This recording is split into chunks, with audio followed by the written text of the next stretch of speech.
Andrea Oliva e lavoro per l'Italian Design Foundation, più noto forse al mercato per il progetto iDot, e mi occupo come consulente da diversi anni del mercato indiano. Oggi abbiamo il piacere di avere qui con noi come relatori Anand Patel e J-Deep Design. Anand Patel è un architetto che lavora allo studio ad Ahmedabad, nel Gujarat, centro India, e J-Deep Desay è partner di Lines Plus, che è uno degli showroom più interessanti, diciamo, di nuova generazione nati in India. Il suo showroom in particolare è da un paio d'anni e si occupa esclusivamente di prodotti di design italiano. E prima di passare la parola, io userei anche questo, ecco, prima di passare la parola ai nostri ospiti, volevo condividere con voi una piccola riflessione come introduzione, insomma, all'argomento di oggi. Era questa mattina mentre stavo arrivando verso Verona in treno, stavo chiaramente, come voi potete immaginare, riflettendo su quali potevano essere di solito si va a braccio, almeno io personalmente vado a braccio in queste cose, ma quali potevano essere i concetti con cui iniziare. Oh, you don't have the translation. Maybe you should get the earphone for the translation. Yes, otherwise I'm just talking with them, but you don't understand what I'm saying. No, I think it's important. Can we have, please? Yeah. Scusi, signorina? Sì, you can take it.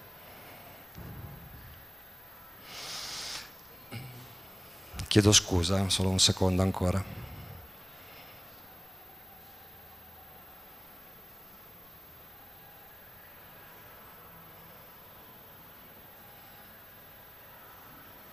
So,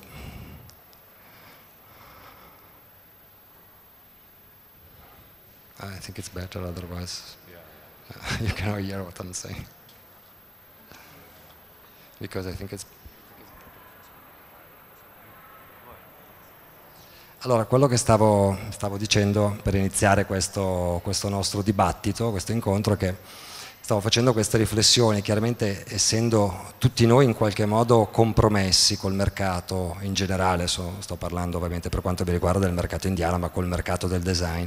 Ognuno di noi ovviamente ha dei propri interessi, dei propri business, e tante volte, chiaramente, soprattutto in questo caso in cui da 2 o 3 anni sto facendo da consulente per una serie di brand importanti di design italiano per il mercato indiano, una riflessione è anche cosa dico, cosa non dico, no? Cosa voglio condividere o cosa non voglio condividere, perché si è sempre un po' chiaramente gelosi, si ha paura che alcune informazioni, il nostro know-how in qualche modo, insomma, ci venga usurpato e venga magari sfruttato senza avere un nostro ritorno meramente economico. Poi il pensiero dei primi anni in cui sono stato in India, circa una decina d'anni fa, e insieme ad Alberto Cannetta, che allora era responsabile scientifico dell'ambasciata italiana di New Delhi, persona architetto, persona esperta che viveva già in India da diversi anni, mi ha portato in giro per l'India a visitare i negozianti, i vari distributori, anche se allora di distributori poco si poteva parlare. E devo dire che sono rimasto molto sorpreso, anzi all'inizio forse ho avuto anche un feeling d'arroganza nel vedere queste persone come liberamente, in un certo senso, mi raccontavano tutti i dettagli del loro business, ma tutti i dettagli, dai volumi a quali erano i prodotti che andavano di più, quali erano le difficoltà che trovavano sul mercato, quali erano le loro strategie. E questo non solo allora, anche recentemente, un 6 mesi fa, ho avuto un incontro molto interessante con la Magpie, che è una grossa azienda che ha alle spalle una delle più grosse acciaierie indiane, Vinod, che era, chiamiamolo, il rampollo di famiglia perché è un ragazzo giovane, sulla quarantina. Dopo aver aperto un'azienda di complementi che lui ama chiamare la Lessi indiana, ha aperto recentemente un'azienda di cucine high-end, quindi parliamo di cucine da 150-200 mila euro. E lui mi ha raccontato una serie di informazioni. Io stavo cercando tra l'altro dei fuochi diversi i cooking fire, i fuochi, quello dove si cucina, insomma, perché in India vengono utilizzati per una tradizione appunto culinaria differente, e quindi cercavo questi fuochi differenti. Lui mi ha dato, per un'altra cucina che sto progettando, lui mi ha dato una serie di suggerimenti. Beh, la riflessione che volevo condividere era questa, che non c'è stata in questo approccio, non ho visto nessuna gelosia, nessuna reticenza, nessuna come dire, avarizia, no? nel voler condividere tutte queste informazioni. E se devo guardare indietro le cose rispetto a 10 anni fa, mi rendo conto che queste informazioni che mi sono state date a mia volta mi hanno aiutato ad operare sul mercato, e queste persone che apparentemente mi stavano svelando dei segreti, in realtà anche loro stessi ne hanno beneficiati. Qui forse abbiamo indirettamente, insomma, qui forse abbiamo un esempio che poi vi racconterà lui, perché io ad esempio e J-Deep Desay abbiamo iniziato a lavorare insieme in India più o meno 8 anni fa, 7 anni fa, e oggi appunto lui ha questo bellissimo negozio nel Gujarat, però è sempre stato uno scambio senza, tra virgolette, gelosie, no? Senza paura che ti venisse rubato qualcosa, perché il mercato è così grande, il mercato sta portando così tanti risultati, ha tante prospettive per il futuro, che si cerca di condividere, si cerca di aiutarsi anche paradossalmente tra competitor. E quindi così, tornando alla riflessione che facevo stamattina, questo pensiero mi ha aiutato, insomma, a rendermi completamente libero dal dare tutte le informazioni, quelle che si possono dare, insomma, in un'ora di chiacchierata e mezz'ora di chiacchierata. Però questo volevo anche spronarvi, adesso non so, siamo fortunatamente o sfortunatamente in pochi, insomma, ma questo può diventare anche interessante, perché mi piacerebbe creassimo, immagino che molti di voi siano, oltre che designer, anche degli imprenditori, quindi sicuramente ci sono anche tutta una serie di questioni, anche magari di dettagli, di cose tecniche riguardo al mercato indiano. Beh, sentitevi liberi di porre qualsiasi domanda, perché insomma tutto quello che abbiamo come bagaglio e come conoscenza saremo ben contenti di condividerlo con voi oggi in quest'oretta appunto che trascorriamo assieme. Detto questo, vorrei accogliere con un applauso di incoraggiamento Anand Patel e sentire che cosa ha di interessante da raccontarci.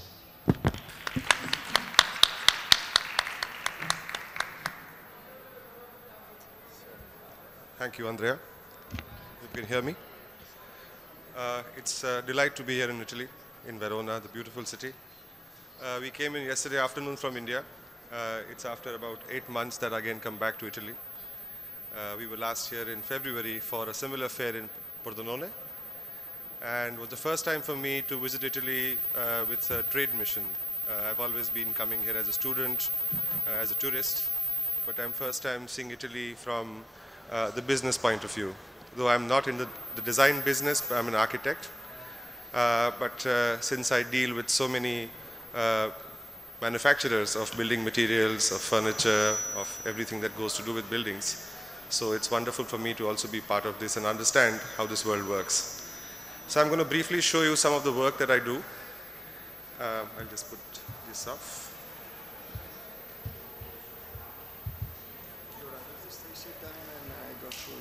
However you wish. This is we made it a slideshow.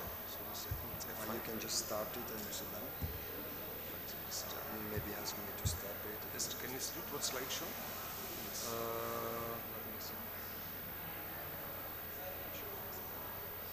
No, it's open, but this needs to find it. Full screen.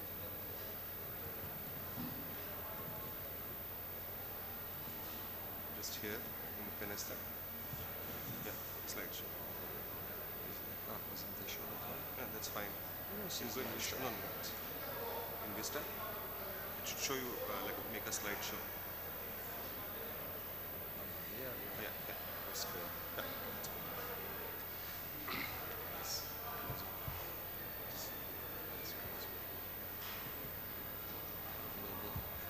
Okay, I can do that. No, that's fine. It's fine? Yeah, sure.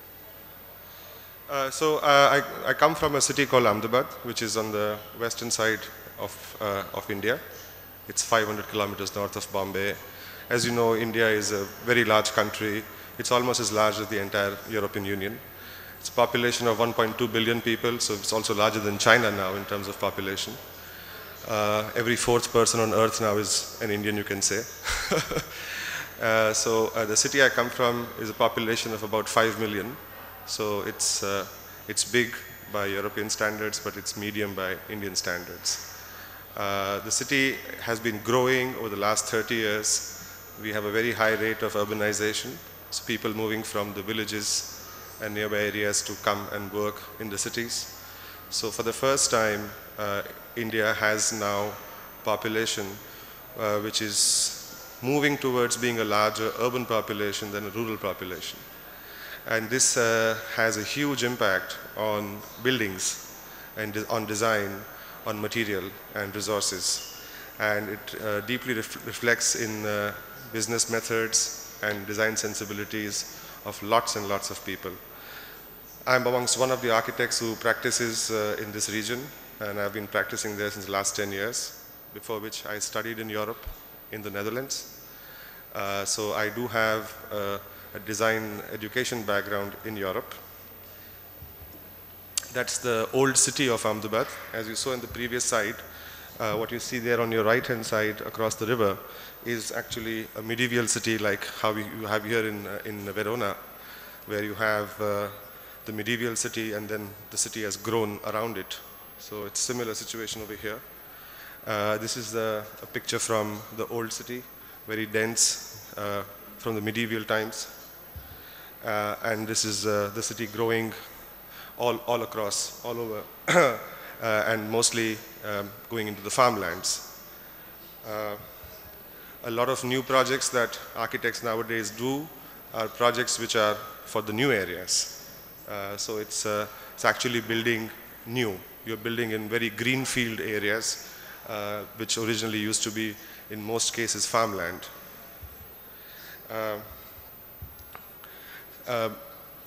So this is just to give you a sense of the kind of work I'm doing. Does not mean that everybody is doing work like this. Lots of private houses.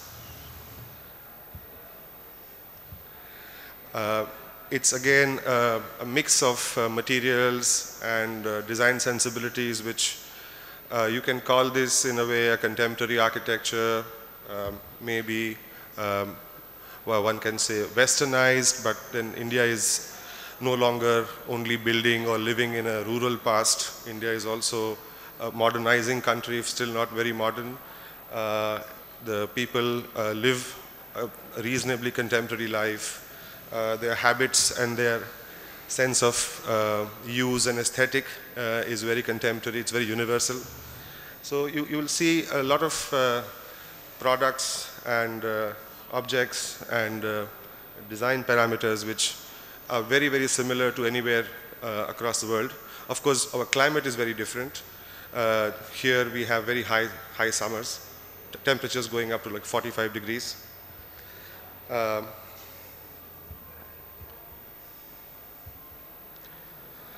Kitchens, of course, are one place where you can really make out how a culture actually operates.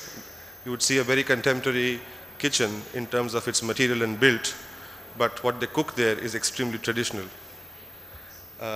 So here you would have, you know, I don't think you can see everything, but very like an Indian object where actually they make their flat breads, the rotis, and they put that in that steel box over there.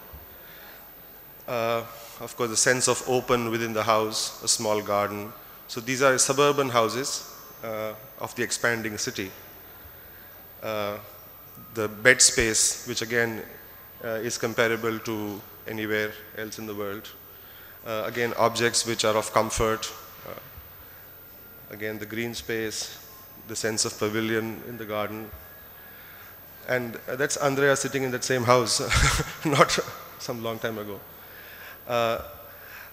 This is another project. This is for a local government. It's a science center. So again, as the urban population grows, aspirations grow, the kind of buildings that they want for the populations also become more specific. So now more cities in India have centers for education, for the arts, for the sciences, and this was a project in another city in Gujarat. Again in the new area of the city, where they have three-part building. One is a science center, that part is an art gallery, and there's a history museum. Very basic building material palette. It's concrete, brick, steel, and stone, and glass. But aspirational value is for it to want to be very new, very contemporary, something which really kind of hits people's heads hard.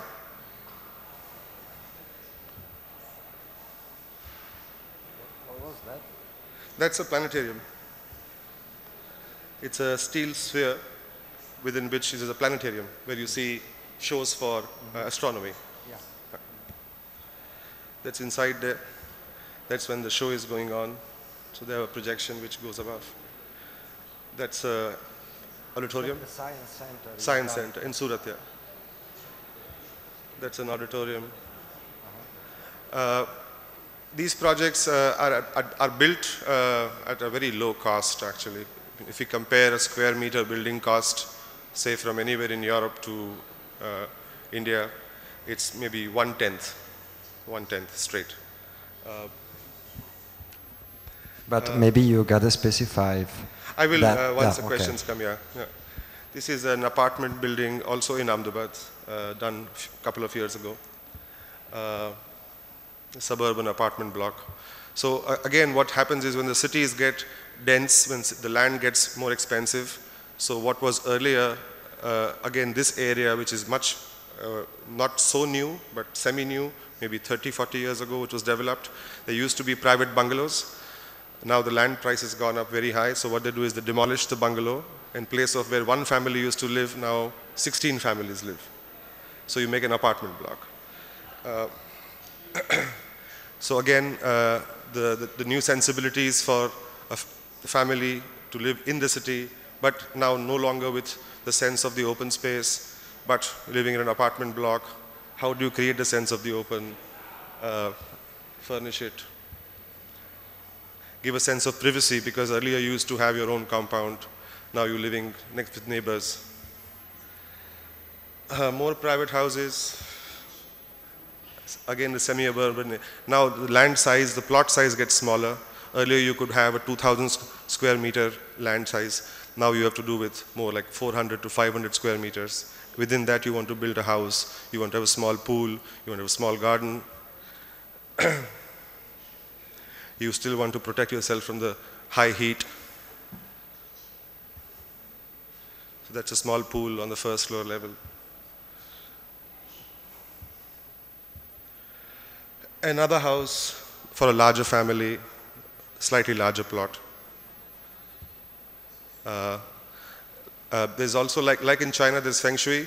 In India, there's something called Vastu, which is a very ancient practice of building system, basically. So it gives you ideas about orientation of building, placement of different functions of the house, or whatever you're designing, based on general observation. It's quasi-scientific, but a lot of people believe in that very firmly. So I have clients who come to me and say, you have to design my house as per 100% Vastu. So which means the bedroom has to be in the southwest corner, even if my design says it should be on the opposite corner. So this is one house like that.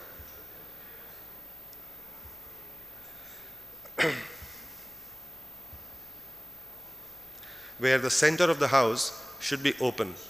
Basically, it's an idea of a court, but now it's more out of a dogma than really a need. Then you develop these sort of screens. In this case, it's made out of stainless steel and copper. The building produce market in India is still very immature. You get all the basic materials, but what you don't get is the technique and the know-how of putting all this together. You have expertise in engineering, but you don't have expertise in construction. If you have expertise in construction, you'll not have it in management and maintenance. So everywhere there is a deficit of 30 to 40% either of knowledge or of actual expertise to do it. And this is something which I always tell when I meet my European colleagues, that what really one can do, one of the biggest business you can do with India is to sell knowledge, to sell expertise, to teach them how to do things.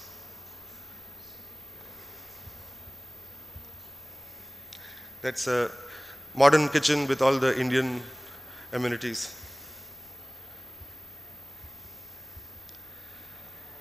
Again, some people wonder what kind of bathrooms would be there in India. It's exactly like here, probably even more opulent. Another house, a little different, is for a family which has a very nice art collection. It's still being finished, so I don't have all the finished pictures, but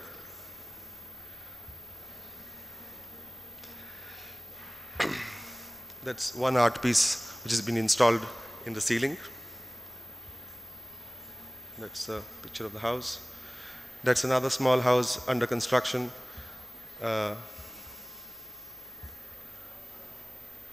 More under construction. This is how we construct in India. This is just to give you a sense of how, I mean, this picture is a week old, is how it's constructed. It's still a very high manual labor force. It's still using extremely basic technology. This is how plumbing is done. It's good plumbing, but it's pretty old system of doing plumbing. That's my office, the studio where I work in. Small, we are 10 people office. This is a picture I've put here. This is a typical Gujarati thali. This is what we eat at least once a day as a meal, which is and we eat everything together. It's called a thali. It's a bit of curry, linsen, bread, something sweet, rice, pickles, some salad.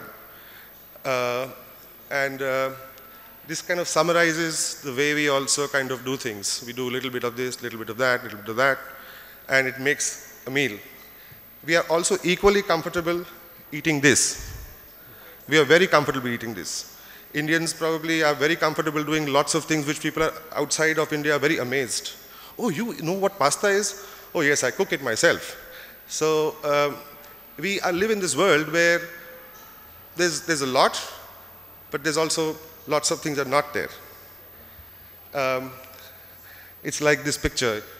I mean, you see a historic part of my city, Ahmedabad, and you see chaos. And the same thing at night is like this. So we are constantly going through this sort of cycle of great change, but also with a great sense of mystery and maybe some loss as to where we are going, how we're going to go there. And so we are trying to build partnerships with people across the world. And I think Italy is definitely one place that India historically has looked at as a model of development. And I hope that this goes on for a long time to go. Yeah, thank you. Thank you, Anand. So, I have a couple of questions. Yes.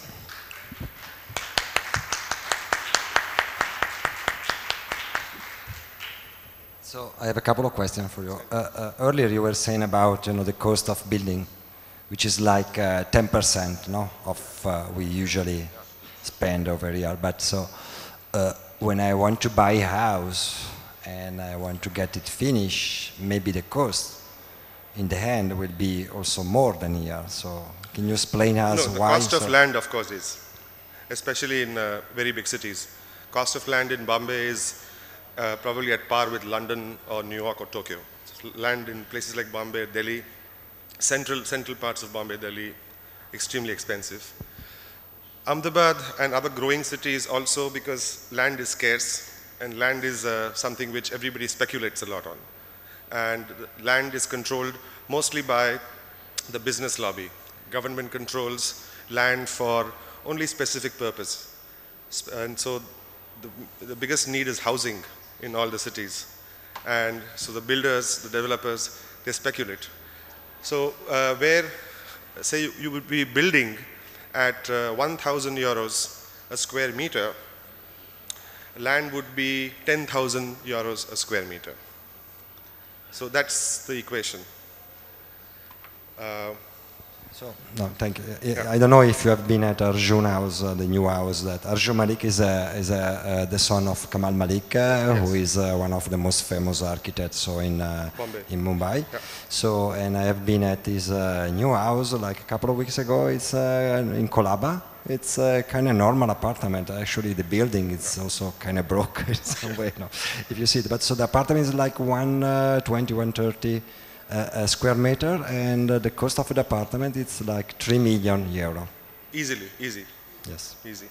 So just to give you an idea, so what we are talking about. So then you have and most importantly, you should know how much is an architect's fees to design a complete, say, a house, say a 500 square meter house, from everything. So you design, you do the interiors, lighting, landscape, structure, electrical, plumbing, everything.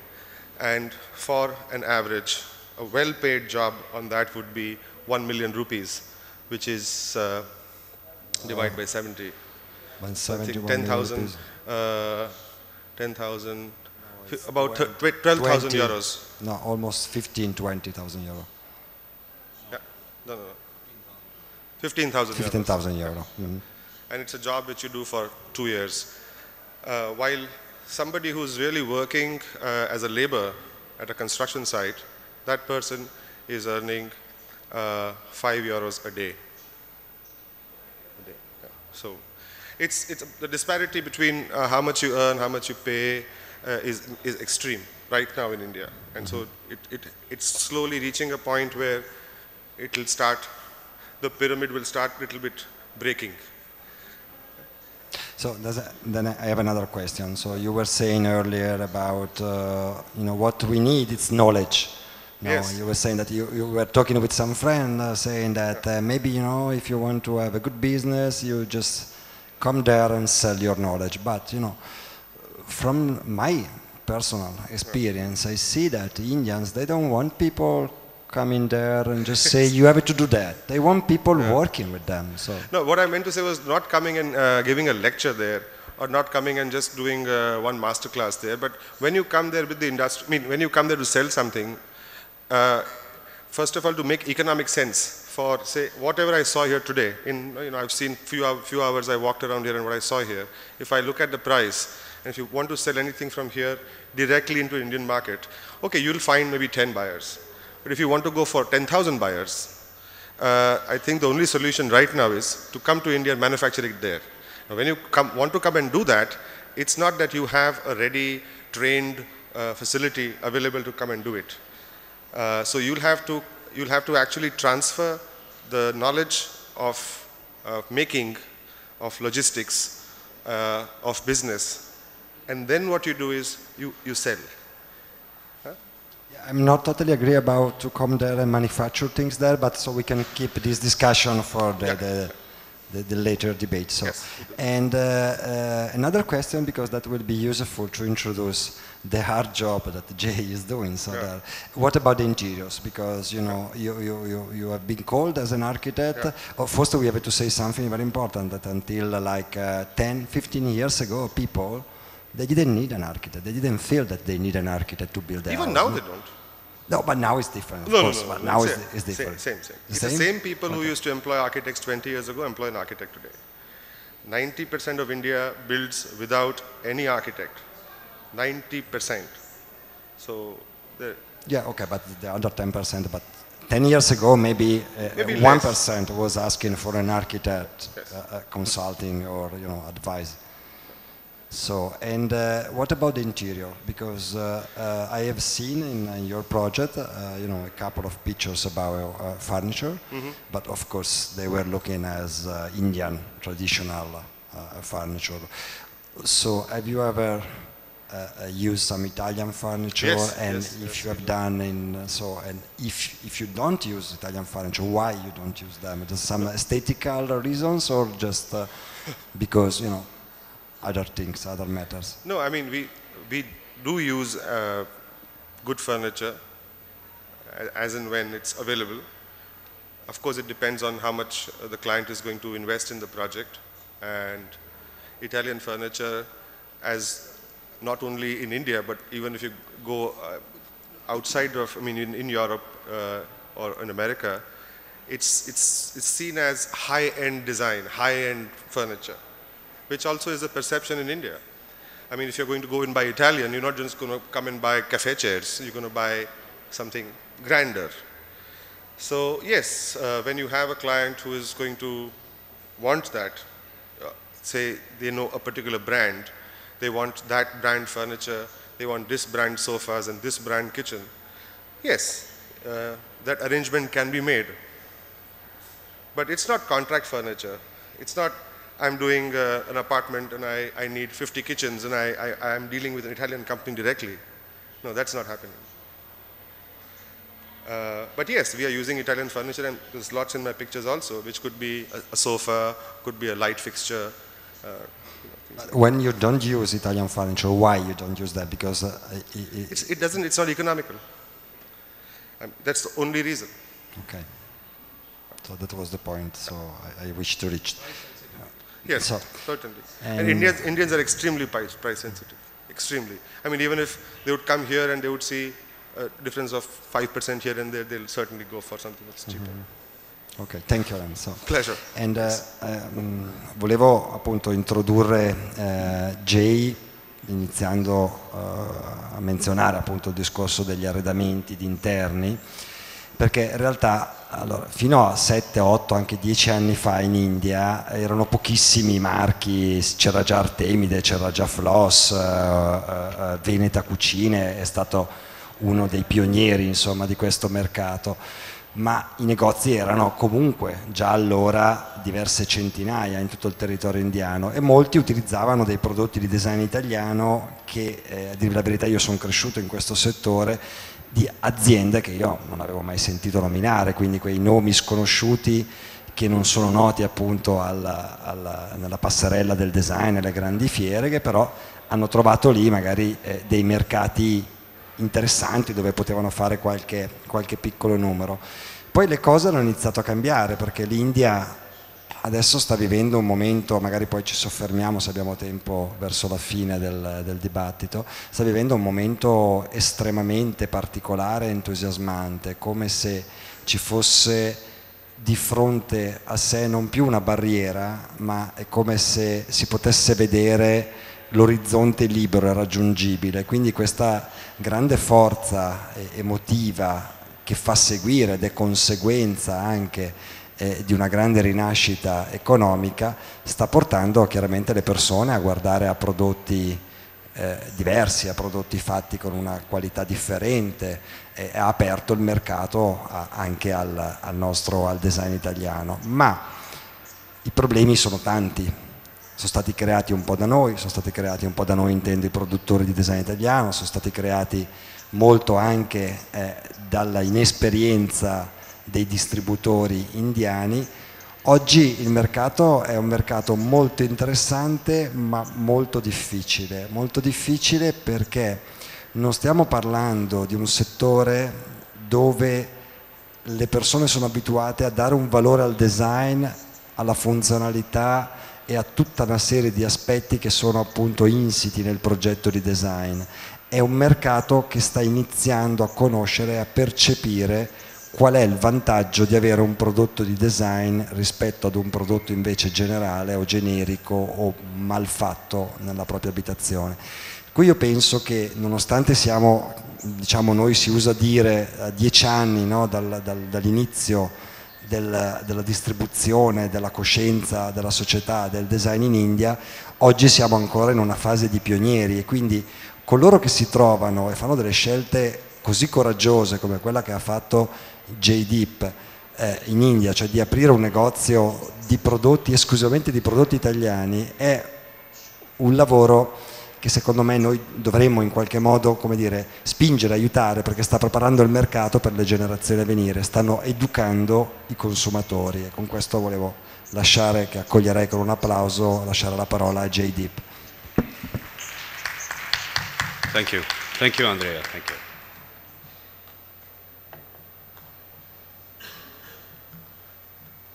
The journey started way back in about 2005 my first dating with Italian design system, and thanks to my friend Andrea. He introduced me with the system, and it took me about 6 years, 5 years to build the model, what I'm going to share with you. Let me show you a few pictures of the store first. So, Lines Plus. It was born long back in 2005. It did not have name, but the concept was always there. To have the right studio store, not typically retail store, where people can come, they can experience, they can read, have information, experience, touch, feel, communicate. And yes, they have a nice environment around them to feel design. Lines Plus is at one of the most prominent location of the Ahmedabad as a city. Here are a few pictures. It shows how it looks. It is about 500 square meters of area converted into the store. Currently, we are using about 200 square meters of area. You see few known objects, clean space, just feels like a living space. I mean, not too much of clutter. Few famous, very well-known Italian brands and products on display. Anand was saying that he designed it. Anand was saying that he designed it. Yes, of course, Anand, our friend, I took him a lot of time to fix things, how to, make this space communicate the right way we want. And of course, he did a great job. He understood what is required in a space like this. So it communicates with very few but very important objects around the space. Here is the location.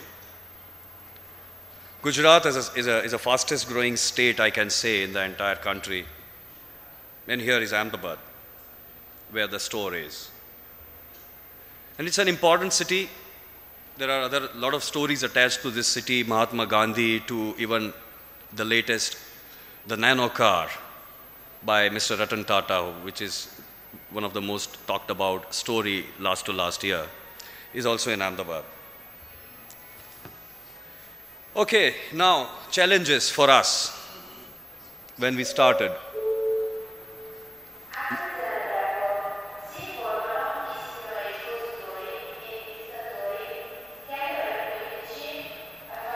We constantly encounter two areas.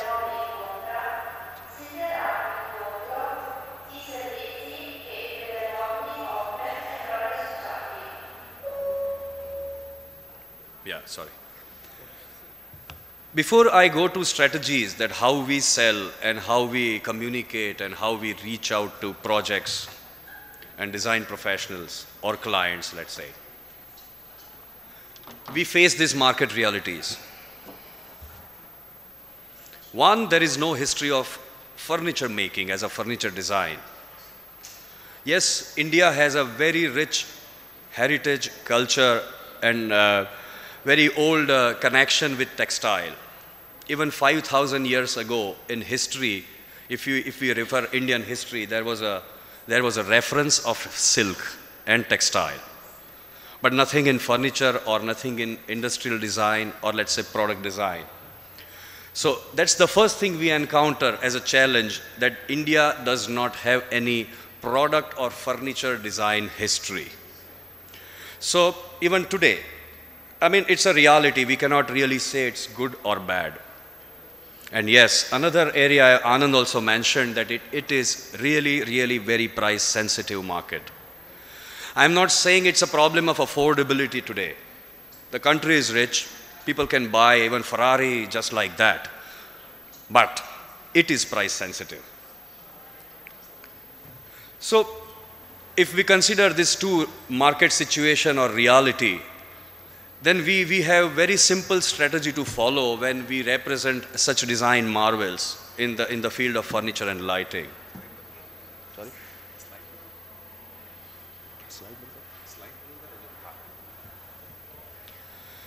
So strategy, this is how, I mean, we call it strategy, but it's more of a communication exercise for us because the market is new, the product is new, and the country is full of noise. It's a massive country where, again, here. You know what, typically when we address about the business, what we do, everybody talks about the business. Yeah, it's a great product or great quality or great designers worked on it or everyone speaks the same language. So there is nothing inspiring about this.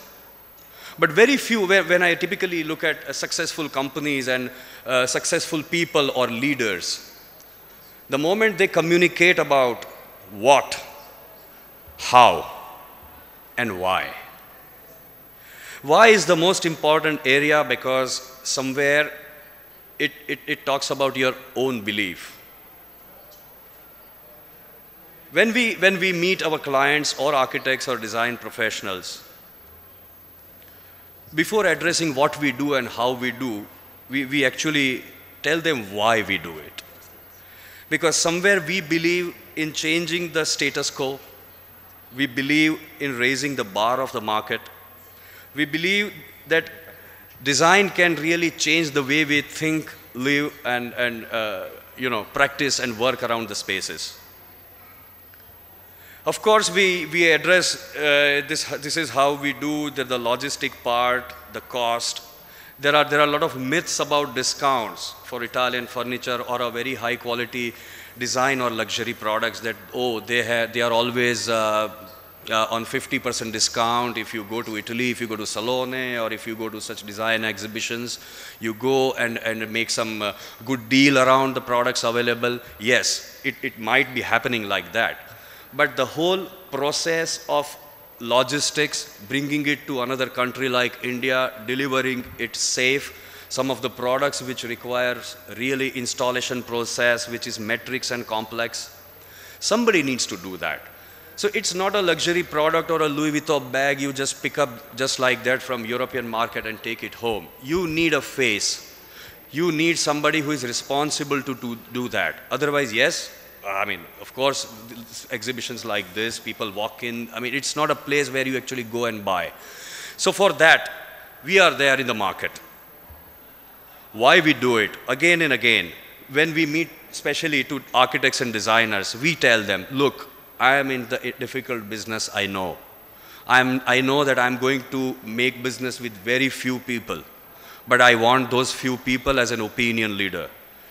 So if I suggest you one table or one good chair or one good armchair or one good coffee table, it is going to be a completely different experience. I do not expect when I go and meet clients that, oh, give me a big order or show me your project. What are the budgets? Yes, it's important to know the budgets, what kind of budgets are involved with any project. But we identify our area, what we can do with little but more effective. In a large project, I see that, okay, 15% to 20% is the area which is workable for me as a business. So I do not look for entire project, but I look for such small projects, but maybe 20 projects. So end of the month, end of the year, if we are doing 25 projects with little scope of work, maybe a private house with 2 sofas, 2 armchairs, 1 dining table, 6 dining chairs, and few accessories around the space. The most premium area in any space or any house is a living room or a dining area or maybe a master bedroom. Very important, the difference between cost and value. The moment we communicate, the moment we show the client that here is the value and here, I mean, that's the difference. It could be a chair, it could be a kitchen, or it could be a solution of wardrobes, windows, anything. The value is going to hold the value for years. So this is the area where actually we make business. The moment we communicate and show the client the value, not just the cost, that's where things work. We as a store or we as a company or we as a group of people who believe in design, This is one thing we need to establish ourselves. You know, the hard reality of the market that nobody knew Giorgio Armani even 15 years ago in India. Similarly, if I talk about legendary furniture and design or lighting brands today, of course they are great, but unfortunately the customer doesn't know what it is. So for us, the responsibility is to communicate, to educate, to make sure to follow clean practices, because information today is just online, on fingertips. You can check out anything. Google is the biggest guru we have. So in next 10 minutes, we know what we are talking about. I would like to show you something here.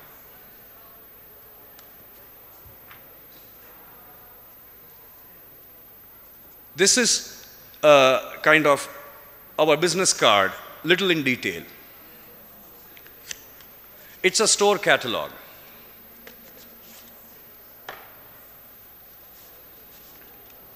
This goes to our clients, to architects, to designers. The different areas, the kind of products we deal with. Today we have furniture, we have lighting, and some of the innovative architecture products which usually, which can be used in different kind of projects. Let me talk about the furniture. This catalog is not a single brand or a product catalog. This talks about my store, the kind of products we carry. Look at the communication as a tool. This is where we are making our identity and trust. We are making underline that, yes, look, we understand what we do. We value our efforts of making great things available with right promises. Sure, you can just show. This is what, Andrea?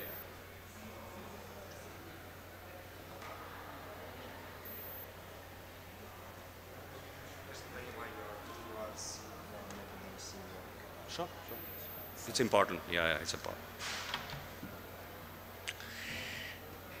So, Andrea, and whenever my Italian friends visit, or the representatives from all these companies, we have material on display, or we represent, or we sell or do marketing for.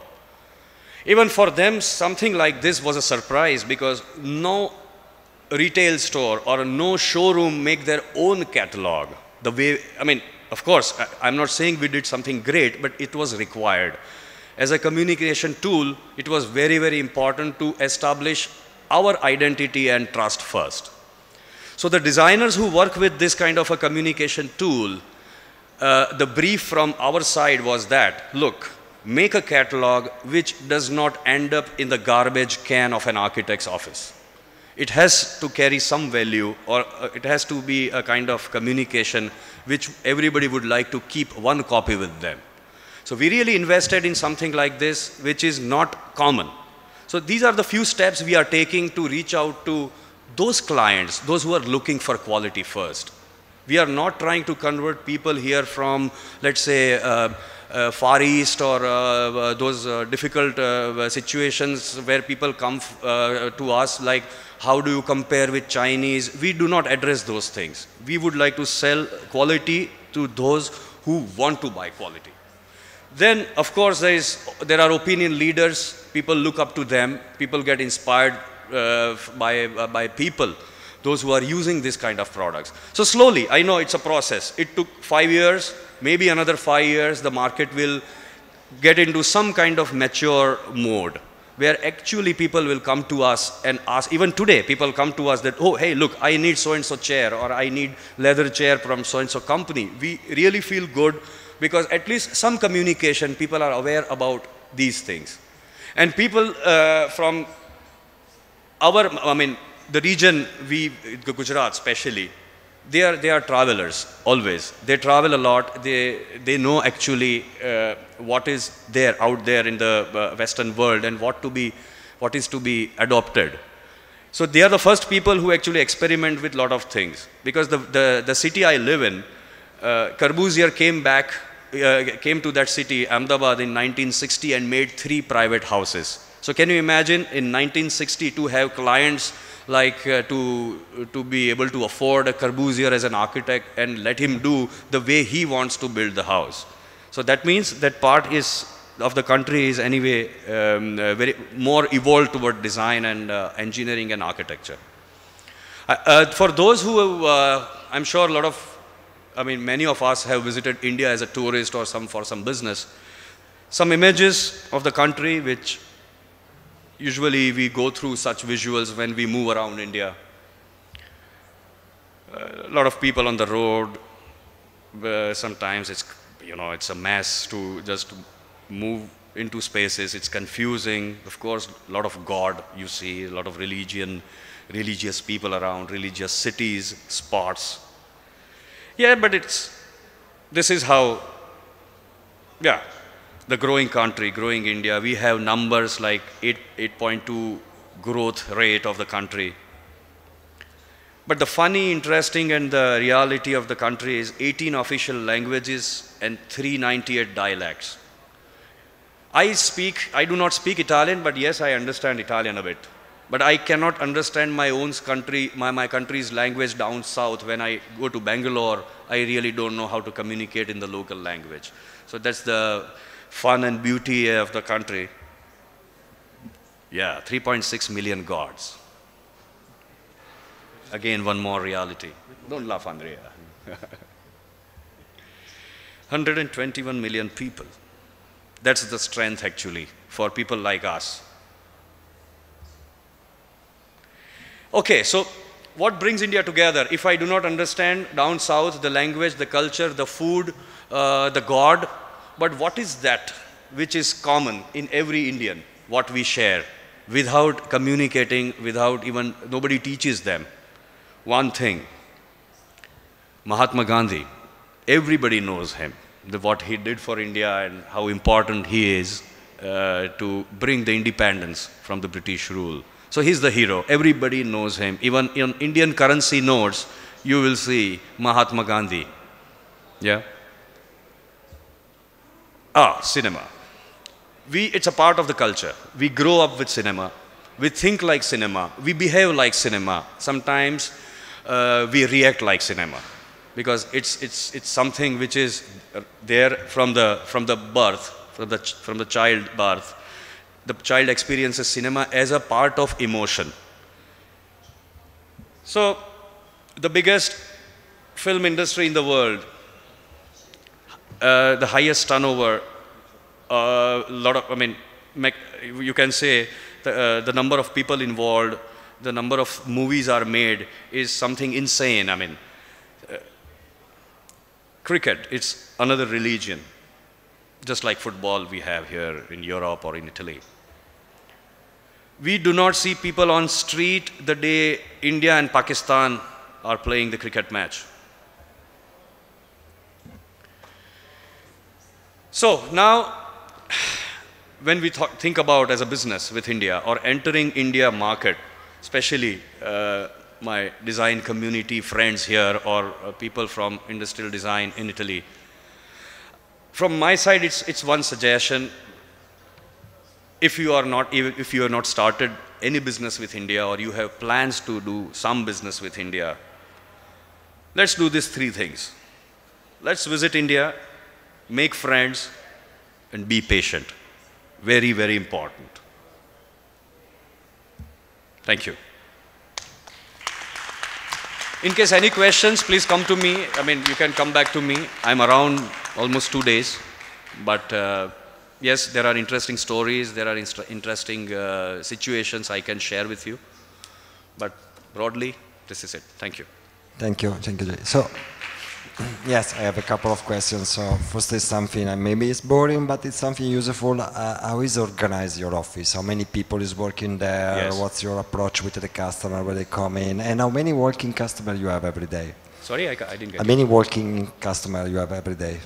Walk-in customers does not really matter, because people walk in out of curiosity. Very few people walk in to buy. We cannot really expect that the person walking into the store is a buyer.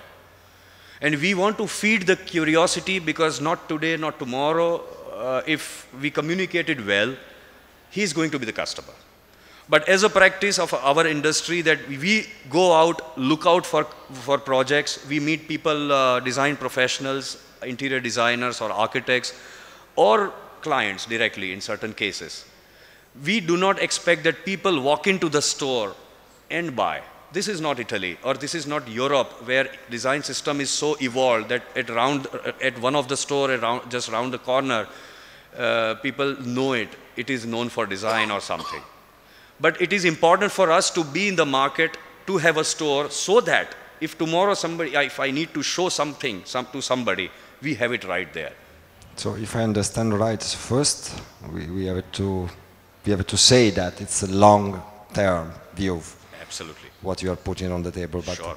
And second, it seems that you have a lot of hard issues. I mean, you got to educate people, yes. You got to find the right sure. customer, you got to deal then maybe with a barricade that you have for prices, and then sometimes it happens that the customer, they just jump you, they go directly to Italy and they buy stuff from Italy. Look, yes, you're right, it happens that, and nobody really can stop customers to go in Italy and buy because it's an open market. But it is not about buying and selling, it is about solution. In the end, they need one Indian face or at least somebody in the city who represents, who will make sure that things are going right or things will fall in place.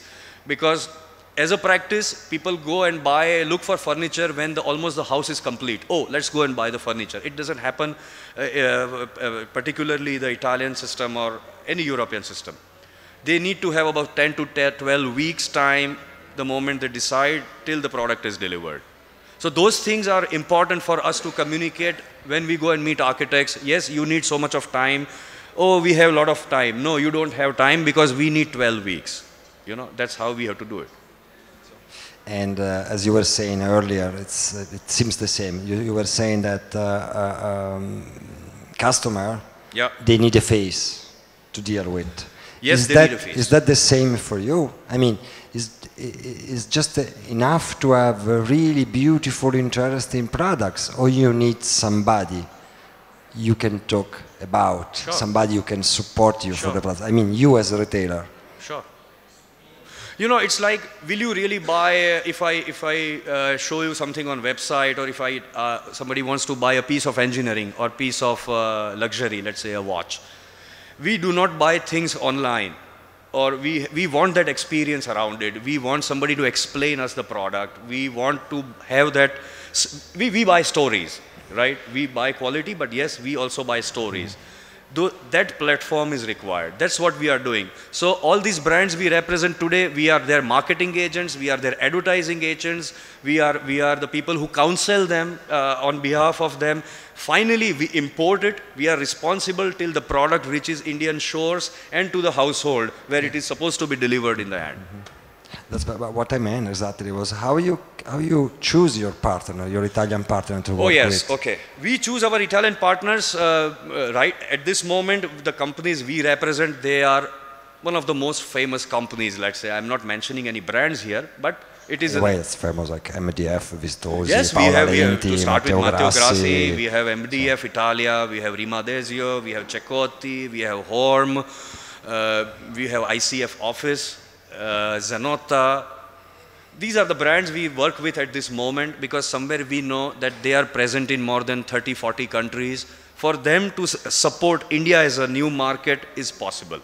I mean, there is nothing against in working with young companies or the companies who completely deal with contract products, but somewhere I need support from the company. For example, you are working also with Sforzin, which is a young company. Yes, it's a young company, but still, because look at the way they are active about India markets. They have made 3-4 visits in 2 years.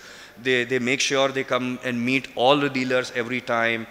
That is nothing but patience. That's the point I want to reach and to share with you and the audience. So that's the last point here. Be patient. Yeah, but is enough to have a good products, or you need a good products and then to come in India often, to work with you, to the customers, to build a strategy with you? So what's your ideal partner, or what's your suggestion for potential partner over here?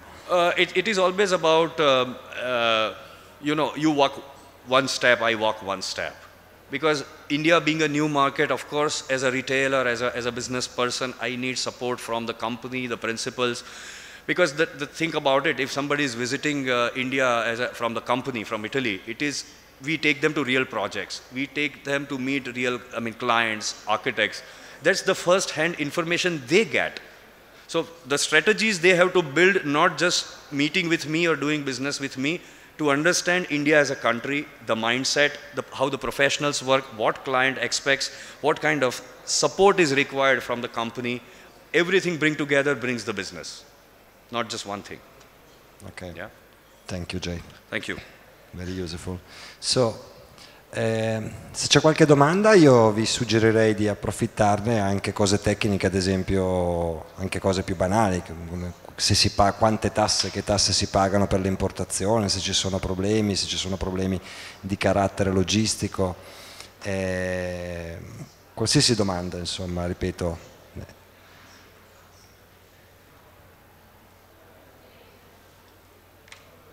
Allora, intanto che magari qualcuno si fa avanti con qualche questione, il mercato indiano è un mercato sicuramente affascinante e questo penso sia una condivisione comune. È un mercato molto difficile se non si sviluppa un'empatia con i partner e con l'ambiente stesso, perché è un ambiente a cui noi chiaramente siamo poco abituati. E come diceva Jay, è molto importante la partnership. D'altra parte, se guardiamo dal punto di vista di un rivenditore indiano, partendo dal presupposto che il prezzo è sicuramente uno scoglio molto importante, voi considerate che loro devono moltiplicare per 3, quindi un bicchiere che viene comprato qui a 5 euro come prezzo da rivenditore, quindi già con tutta la scontistica, loro devono rivenderlo almeno a 15 euro, perché tra trasporti e tasse il costo per il rivenditore, se qui lo pagano 5, ora che arriva in India almeno 10-11 e poi hanno una loro parte che è un terzo, insomma, di margine come loro ricavo. Tenete presente che gli affitti in India, come dicevamo prima, l'esempio delle costruzioni, sono molto più alti degli affitti. Lo so che sembra paradossale, ma sono tanti, le città stanno crescendo tantissimo, ma lo spazio è poco. Per cui oggi un negozio, ad esempio come quello di Jay, se non sbaglio, ha più o meno intorno ai 3.000 euro al mese di affitto e lo spazio che loro utilizzano è più o meno di un 300 metri quadrati, giusto Jay? Is that right, Jay? Are you paying almost 2 legs for a month? Yeah, something like that. 200. And you are in Ahmedabad, which is not expensive like Mumbai or Delhi or also Bangalore. So, anche se Ahmedabad è una delle città culturalmente e nell'ambito del design più importanti, loro sono il primo e unico negozio di vero design e solo di design italiano nel Gujarat. Sembra un po' paradossale perché in realtà è la città appunto delle Corbusier, la città dove Charles e James sono stati in pellegrinaggio, è la città dove c'è il National Institute of Design, che è la più grande università di design indiano, e vi assicuro che ha poco da invidiare anche al nostro Politecnico o alla Domus o a qualsiasi altra scuola nostra di Milano, ed è la città, e questa è la scuola, l'università intorno alla quale India sta costruendo la sua nuova identità, perché quello che dobbiamo renderci conto è che il nostro design è fantastico, abbiamo un'esperienza di quasi un secolo, ma gli indiani imparano molto in fretta e il costo delle materie prime che noi oggi non possiamo permetterci invece è affordable, è come dire, acquistabile sul mercato indiano, molto più di quanto si possa fare qui da noi. È solo una questione di esperienza, è solo una questione di essere esposti al settore per un po' di anni. Io sinceramente non mi sarei mai aspettato di vedere sulla mia pelle in soli 10 anni dei cambiamenti tali.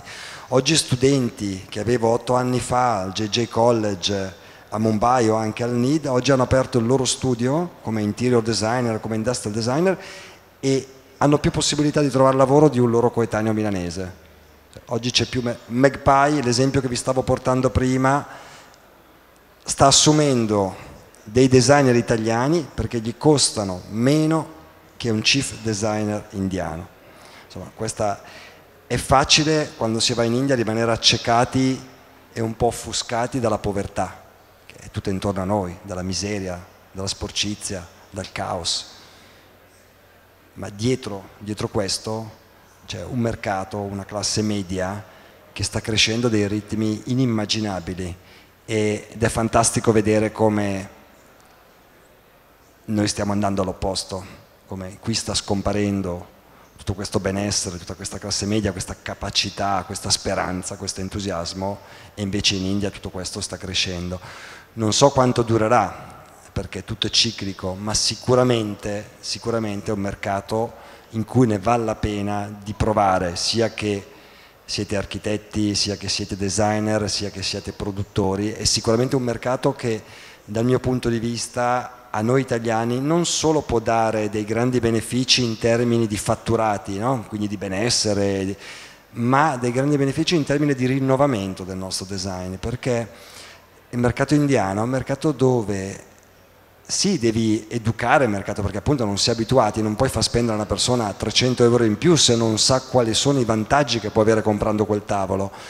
Ma è anche un mercato dove c'è bisogno di tutto e dove noi possiamo rimettere in discussione la nostra capacità di progettare, visto che abbiamo una grande capacità produttiva, e per soddisfare queste nuove esigenze, che il mercato appunto in questo momento ha. Quindi può diventare veramente un grande stimolo per rimetterci in gioco e per ripercorrere un po' con lo stesso entusiasmo i tempi in cui in Italia è nato il design, in cui Castiglione diceva non abbiamo niente da fare come architetti e dobbiamo ingegnarci, inventarci delle soluzioni per rendere la vita delle persone più facile, perché poi alla fine è questo, no, l'obiettivo del design, al di là della strada, insomma, che abbiamo poi preso.